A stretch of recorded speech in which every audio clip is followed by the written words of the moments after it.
বেআইনি বিষয়ে পুনর্বাসনের মতো ব্যবস্থা নিতে হবে। এটা একটা ব্যাড প্র্যাকটিস আমাদের শহরে।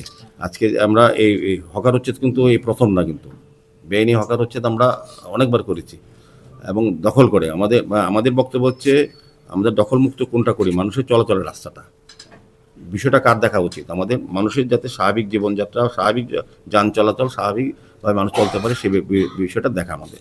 সেক্ষেত্রে যারাই প্রতিবন্ধ সৃষ্টি করে তারা তো বেআইনি। আমরা তো ফুটপাতে বসতে বলি না কাউকে, কোনো সরকারই বলে না, আমরাও বলি না।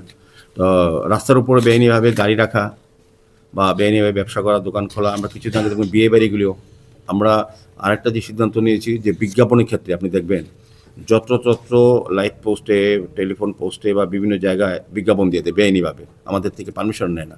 আমরা কড়া নির্দেশ দিয়েছি সমস্ত স্ট্রাকচার যাতে কেটে দেয় 3 তারিখের পর থেকে।